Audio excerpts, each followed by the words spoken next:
finale moins de 86 kg maintenant chez les hommes entre Michel Van Hassel et Danny de Vesseler. Un petit mot, Francis, sur ces deux combattants que personnellement je ne connais pas très bien. Ben oui, c'est de nouveau une catégorie avec des surprises. En fait, les deux troisièmes auraient pu très bien faire la finale. Quand on connaît Forlaï et Nikiforov, qui est en fait un Bulgare qui nous apparaît maintenant, qui fait partie du crossing de Scarbeck. Et franchement, nous a fait une démonstration au régional d'une technique qui vient en droite ligne des pays de l'Est. Très efficace et tout en puissance. Et ici a été éliminé par Van Hassel. Alors je pense comme favori Van Hassel de Zeel. Voilà, donc le favori de Francis Van der Loo, Michel Van Hassel. Son adversaire, Danny de Vesseler, qui vient de René. Le voici, Van Hassel. Eh bien, il ne me reste plus qu'à parier sur Danny de Vesseler, qui était finaliste l'an dernier et qui garde toutes ses chances dans cette finale.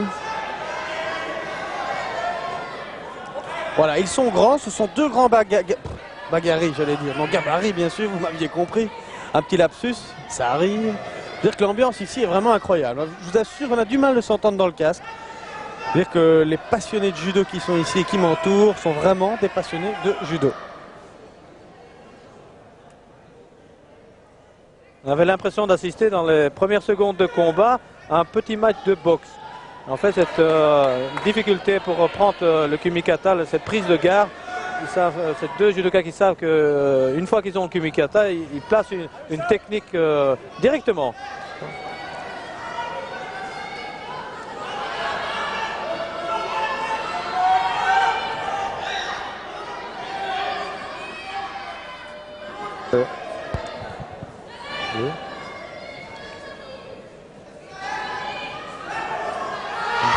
Oui, là, voilà, victoire par ippon instantanée de Michel Van Hassel. Voilà. Et voici, judogi bleu, Michel Van Hassel. Alors là, une superbe attaque.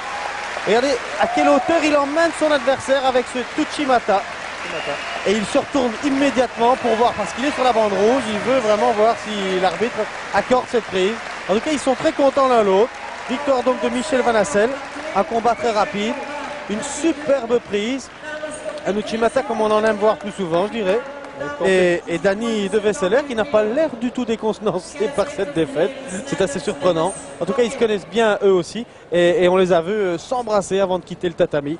Victoire donc de Michel Van Hassel, surprenante. On a à peine eu le temps de vous les présenter qu'il avait déjà remporté sa médaille d'or ici à ces championnats de Belgique 1992.